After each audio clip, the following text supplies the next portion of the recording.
नीतीश ने फिर से एक बार आरजेडी से नाता तोड़ा और बीजेपी से नया रिश्ता जोड़ दिया।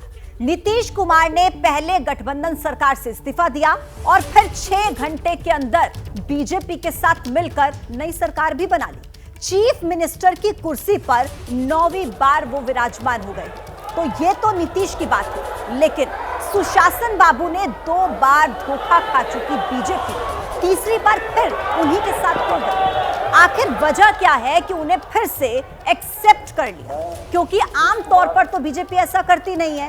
इस बार की बार्गेनिंग में ऐसा हुआ क्या है? ओवैसी कहते हैं कि नीतीश नाम के मुख्यमंत्री हैं, सरकार बीजेपी और आरएसएस चलाएगी। तो क्या पावर नीतीश के पास रहेगी या फिर बीजेपी के सम्राट आगे बढ़ेंगे? लोकसभा चुनाव के बाद विधानसभा में क्या होगा?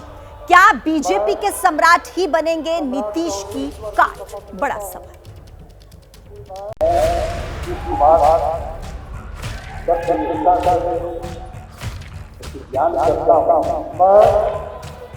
सम्राट चौधरी ईश्वर से शपथ लेता हूँ। मैं विजय कुमार सिन्हा ईश्वर की शपथ लेता हूँ।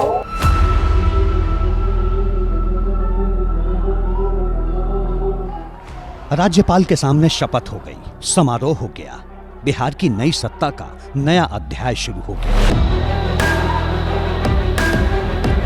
मगर बदला क्या? सीएम का चेहरा वही, पलटने वाली सियासत वही, लेकिन सपोर्ट करने वाली रीति नीति बदल गई, पार्टी बदल गई, चेहरे बदल गए। 2 दिन पहले तक नीतीश के साथ जहां तेजस्वी यादव दिखते थे, वहां अब 2 नए डिप्टी सीएम आ गए। यानी नई सरकार में नीतीश अपने लिए सीएम वाली बार्गेनिंग में तो कामयाब हो गए, लेकिन शायद उन्हें अपनी पसंद का डिप्टी सीएम नहीं मिला। बीजेपी ने यहां नीतीश बाबू को चेक एंड बैलेंस में रखने की कोशिश की है।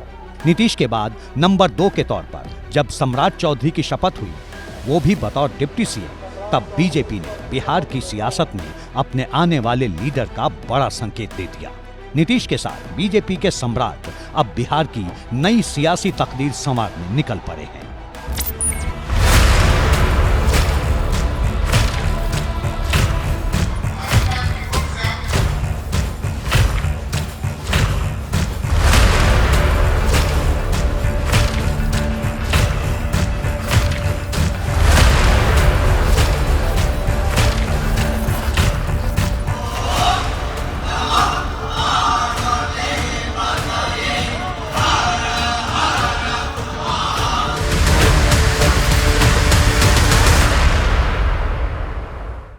पहले भी थे, अब बीच में कहीं गए और फिर इधर हमारी पार्टी के लोगों को ये लग रहा था तो ये तय हो गया और अब सब दिन के लिए हम लोग एक ही साथ रहेंगे जो शुरू से थे। और आज कुछ लोगों का हो गया, यानी हमारे अलावे 8 लोगों का हो गया है वो। मैं मुख्यमंत्री हूँ और मेरे बाद 2 मुख्यमंत्री रहेंगे, एक सम्राट चौधरी जी और एक विजय कुमार सिन्हा। ये दोनों उप मुख्यमंत्री रहेंगे। हमने यहाँ दे दिया है, आज आपको इसकी घोषणा भी हम एकदम 40 की 40 जीतेंगे, कंफर्म रहिए। पिछले बार एक छूट गया था, वो भी नहीं छोड़ेंगे। कि 2020 में हम चुनाव जीत कर आए थे और लालू प्रसाद जी के पूरे परिवार को हरा के आए थे। आगे भी हराएंगे, चिंता मत कीजिए। बीजेपी का फोकस सम्राट चौधरी पर क्यों है? क्यों मोदी और अमित शाह ने बिहार में नई लीडरशिप की पौध लगाई है? जिस तरह मध्य प्रदेश, राजस्थान और छत्तीसगढ़ में पुराने नेताओं को हटाकर नए नेताओं को बड़ी जिम्मेदारी दी, क्या सम्राट को बीजेपी बिहार में अपने सबसे बड़े लीडर, सबसे बड़े चेहरे के तौर पर प्रोजेक्ट करेगी? क्या सम्राट चौधरी पर दांव खेलकर बीजेपी ने सीएम नीतीश को कोई संकेत दे दिया? नीतीश के पलटने वाले ट्रैक रिकॉर्ड को देखते हुए क्या ये तय है कि अब बीजेपी किसी भी कीमत पर बिहार में नीतीश की छत्र छाया से मुक्त होना चाहेगी?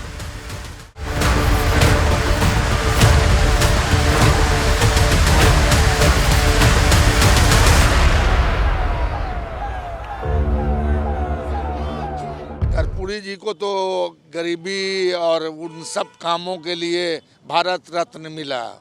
हमारी अनुशंसा होगी कि जहाँ जो इतिहास इन्होंने तय किया है उसके लिए इनको भारत रत्न मिलना चाहिए। जो बार बार पलटी मारते हैं उसके लिए इनको मिलना चाहिए। अब अंडरस्टूड है, आप समझिए, मैं मिलना चाहिए। दूसरी बात ये कि अब मान लीजिए कि हम लोग को छोड़ के वो सरकार से अलग हो गए और फिर सरकार बनाए हैं उनके साथ जिनके साथ ये रहते थे, तो उन लोगों में भी अविश्वास है कि भाई ये कब तक साथ रहेगा, कब तक नहीं रहेगा, कब चला जाएगा। यह भी ऑन रिकॉर्ड है कि जब जब एनडीए की सरकार आई है तब बिहार में स्टेबिलिटी और विकास की गति ने नई छलांग लगाई है। और इसमें भी कोई दो राय नहीं है कि वर्तमान परिस्थिति में लॉ एंड ऑर्डर एक तरीके से चरमरा रहा था। प्रधानमंत्री मोदी जी के नेतृत्व में अब ये डबल इंजन की सरकार में उन्होंने जो निश्चय लिया है उसके बहुत ही अच्छे प्रमाण और अच्छे प्रभाव बिहार के दृष्टि से होगा, ऐसा हमारा विश्वास है। साथ ही साथ प्रधानमंत्री मोदी जी के नेतृत्व में आने वाले समय में बिहार लोकसभा में स्वीप करेगा और एनडीए स्वीप करेगा और विधानसभा के चुनाव में भी एनडीए की सरकार बनना निश्चित रहेगा, ये हम महसूस करते हैं। दूध का जलाद छाछ भी फूंक फूंक कर पीता है। फिर ये तो बिहार की सियासत है, जहां कुर्सी के लिए 2-2.5 साल में पलटने की रवायत रही है। अब सवाल है कि बीजेपी अगर नीतीश की टक्कर में सम्राट को प्रमोट कर रही है तो इसके पीछे की वजह क्या है? किस लेवल पर चुनावी ग्राउंड तैयार किया गया? कितना होमवर्क हुआ? सूबे में बीजेपी के मुखिया के तौर पर सम्राट को भगवाधारी नीतीश बनाने की प्लानिंग कब से थी? नीतीश के पुराने बयान सुनेंगे तो सब समझ आ जाएगा। हम लोग तो सवाल ही नहीं पैदा होता है, मर जाना कबूल है, उनके साथ जाना हमको कभी कबूल नहीं है, ये अच्छी तरह जान लीजिए। हम तो अलग हो गए और आप जान लीजिए जीवन भर हम किसी भी तरह से उन लोगों के साथ फिर नहीं जाएंगे। हम लोग सब जो पुराने समाजवादी हैं एक साथ रहेंगे और बिहार का तो तरक्की करेंगे ही, देश के उत्थान के लिए भी हम लोग मिल करके काम करेंगे। शायद इसी बयान को बीजेपी ने पकड़ लिया। बीजेपी ने तय कर लिया कि अब चाहे जो हो जाए, नीतीश को बिहार की सियासत में उस लेवल की पार्टनरशिप नहीं देनी जैसी पहले मिला करती थी। इसलिए पार्टी ने नीतीश की काट के तौर पर उन्हीं के समाज से आने वाले सम्राट चौधरी को आउट ऑफ टर्म प्रमोशन देने का फैसला किया।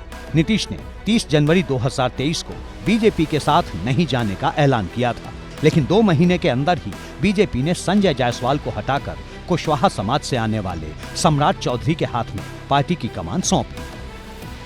यहीं से शुरू हो गया बीजेपी का मिशन सम्राट।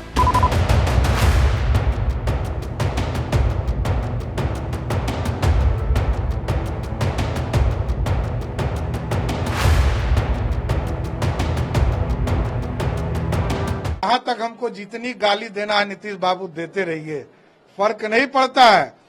गद्दी पर उतारना ही हमारा संकल्प है। ये मुरेठा इसलिए मैं बांधा हूं कि नीतीश कुमार जी आपको सत्ता से बाहर करना है।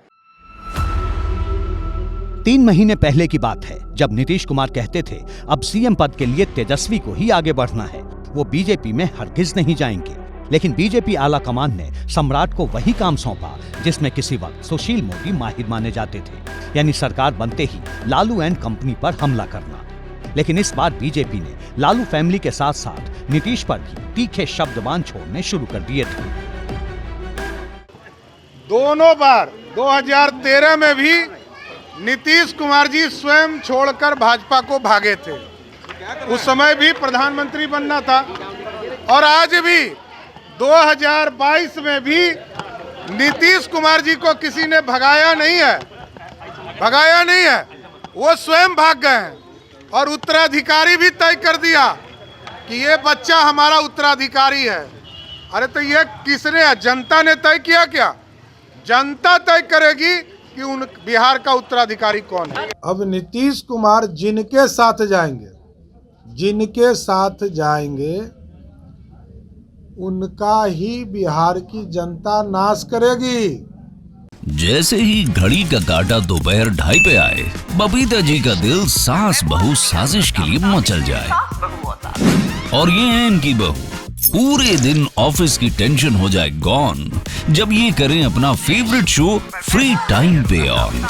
इनकी तरह आप भी देखें अपना फेवरेट शो अपने टाइम पर और डाउनलोड कीजिए एबीपी लाइव ऐप अपने स्मार्ट टीवी पर।